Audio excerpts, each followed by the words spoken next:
تو فورس جو ہے یہ ان کی جو اسٹیٹ ہے وہ چینج کر سکتا ہے.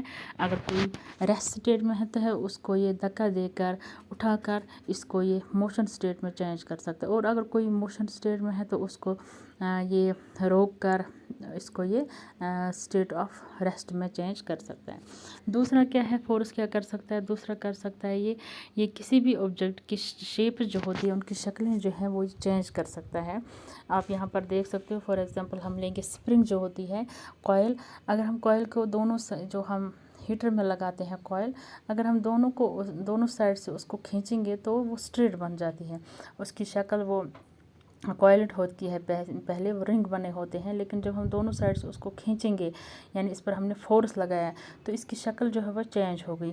اسی طرح ٹن کا ڈبہ اگر ہم نے اس کو ہتھوڑے سے اس کو ماریں گے، اوپر سے ہٹ کریں گے تو اس کی جو شیپ ہے وہ چینج ہو جائے گی. اسی طرح سپنج جو ہے جس سے ہم برتن دھوتے ہیں، اگر ہم اس کو وہ ریکٹینگولر شیپ میں ہوتی ہے، اگر ہم اس کو نچوڑیں گے، اس میں سے پانی نکالیں گے تو اس کی بھی شیپ چینج ہوتی ہے. تو اس طرح سے فورس جو ہے یہ شیپس بھی چینج کر سکتا ہے. تو اس کا مطلب ہم بول سکتے ہیں کہ فورس جو ہے وہ اسٹیٹ بھی چینج کر سکتا ہے کسی آبجیکٹ کا اور شیپ بھی چینج کر سکتی ہے. اس کے بعد ہے ٹائپس آف فورسز. فورسز کی کچھ قسمیں ہیں، جیسے سب سے پہلا ہے کنٹیکٹ فورس. کنٹیکٹ فورس کہتے ہیں ہم اس فورس کو جس میں وہاں ہم اپلائی کرتے ہیں جہاں پر دو چیزیں ایک دوسرے کے کنٹیکٹ میں ہیں، ایک دوسرے میں مطلب دو چیزوں کا آپس میں انٹریکشن ہو جائے. تو یعنی ادھر کیا کرتے ہیں کنٹیکٹ فورس کہاں پر کرتا ہے؟ وہاں پر کام کنٹیکٹ فورس جہاں پر کنٹیکٹ ہوگا. مثال کے طور پر ہم ہاتھ لگائیں گے، کسی چیز کو دھکا دے رہے ہیں تو ہاتھ اور اس چیز کے درمیان یہ کنٹیکٹ ہوتا ہے، تو وہاں پر جہاں پر ہم نے ہاتھ لگایا تو وہاں پر یہ فورس کام کرتا ہے. مثال کے طور ہم گاڑی کو دھکا دیں گے، بال کو کک ماریں گے یا کوئی چیز اٹھائیں گے تو اس کو کہتے ہیں کنٹیکٹ فورس. کنٹیکٹ فورس کے پھر دو ٹائپس ہیں، ایک ہے مسکولر فورس، دوسرا ہے فرکشن فورس.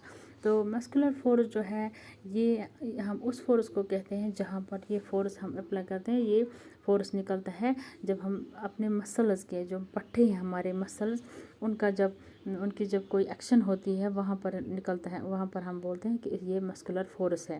فار ایگزامپل ہمیں اسکول بیگ اٹھانا ہے یا ڈمبلز، جیسے یہ آدمی کر رہا ہے جو اس کے ہاتھ میں ہیں ڈمبلز، یہ جب یہ اٹھا رہا ہے ایسے ایکسرسائز کر رہا ہے تو یہاں پر اس کو مسکولر فورس اس نے استعمال کیا. دوسرا ہے فرکشن فورس. فرکشن فورس بھی دو چیزوں کے درمیان ہوتا ہے، وہاں پر یہ فرکشن فورسز آف فرکشن ہوتی ہے، اور یہ ہمیشہ جو موونگ آبجیکٹس ہوتے ہیں وہاں پر ہی یہ ہوتا ہے فورس آف فرکشن. یہ جو ریسٹ اسٹیٹ میں ہوگا کوئی بھی چیز وہاں پر فورس آف فرکشن نہیں ہوتا ہے، وہاں پر فورس آف فرکشن اپلائی نہیں ہوتا ہے. اور ہمیشہ جو یہ فورس آف فرکشن ہے یہ ہمیشہ اپوزٹ ہوتا ہے اس چیز کے، مطلب جو اس کا جو موشن ہے اس کی اپوزٹ ڈائریکشن ہوتی ہے. اگر اس کے دوسرے سائڈ جو ہوتی ہے چیز وہاں پر ہی فورس آف فرکشن اپلائی کیا جاتا ہے. اور یہ بھی تب ہوتا ہے جب دو چیزوں کا کنٹیکٹ ہو، تبھی یہ فورس آف فرکشن ہوتا ہے. اس لیے یہ ہے ٹائپ آف کس کا؟ کنٹیکٹ فورس کا. جیسے بال ہے، یہ سڑک پر چلتی ہے، یہ due to force of friction چلتی ہے. ادھر فرکشن ہوتی ہے سڑک اور بال کے درمیان، تبھی یہاں پر یہ بال چل پاتی ہے اور پھر آہستہ آہستہ یہ رک بھی جاتی ہے، کیونکہ جو یہ فرکشن ہوتی ہے یہ بال اور گراؤنڈ کے درمیان جو ہوتا ہے، یہ فرکشن کی وجہ سے پھر یہ پہلے چلتی ہے اور آہستہ آہستہ پھر رک جاتی ہیں. تو اس کے بعد ہے بچوں naan contacting forces. Naan contacting forces کہتے ہیں اس فورس کو جہاں پر کوئی بھی دو چیزوں کا انٹریکشن نہ ہو، دو چیزوں کا بالکل بھی کنٹیکٹ نہ ہو، وہاں پر ہم اس کو کہتے ہیں، وہاں پر جو فورس اپلائی ہوتا ہے اس کو کہتے ہیں نان کنٹیکٹ فورس. مثال کے طور پر جو میگنیٹ ہے، آپ نے دیکھا ہوگا میگنیٹ جب ہم دور سے ہی اس کو نزدیک رکھیں گے، تھوڑا کیل رکھیں گے لیکن پورا کنٹیکٹ میں نہیں لائیں گے تو وہاں پر وہ ہلتا ہے، اس میں مومنٹ ہوتی ہے، تو اس کو کہتے ہیں نان کنٹیکٹ فورس. اس نان کنٹیکٹ فورس میں آتے ہیں magnetic force, electrostatic force and gravitational force. اس کی ایگزامپلز ہے کچھ، جیسے میگنیٹک فورس میں کیا ہوتا ہے، یہ بالکل بھی اگر ہم دو میگنیٹوں کو ایک دوسرے کے نزدیک رکھیں گے، مطلب پورا کنٹیکٹ میں نہیں، بالکل نزدیک نہیں، تھوڑی سی گیپ رکھیں گے بیچ میں، تو تو وہاں پر فورس اپلائی ہوتا ہے، لیکن بالکل بھی یہ دونوں ایک دوسرے کے کنٹیکٹ میں نہیں آتے ہیں. تو اس کو کہتے ہیں میگنیٹک فورس. یہ بھی ہے کس کے ایگزامپل؟ نان کنٹیکٹ فورس کی. یعنی اپوزٹ پولز جو ہوں گے دونوں، اس دونوں سائڈ کے ساؤتھ اینڈ نارتھ جو ہم میگنیٹ کے ہوں گے، تو یہ ایک دوسرے کی طرف کھینچے چلے جاتے ہیں. تو اس کے بعد ہے الیکٹروسٹیٹک فورس.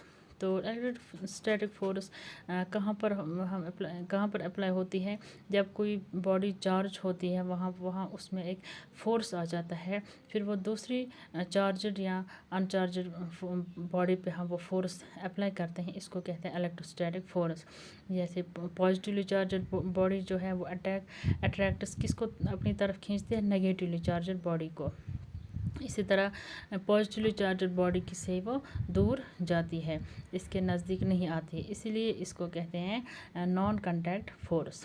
تیسرا ہے نان کنٹیکٹ فورس کا گریویٹیشنل فورس. یہ گریویٹیشنل فورس کس میں ہوتے ہیں؟ ارتھ میں، مون، آفتاب جو ہے، چاند ہے یا زمین ہے یا باقی سیارے جو ہیں ان میں یہ ہوتا ہے. آپ نے دیکھا ہوگا کہ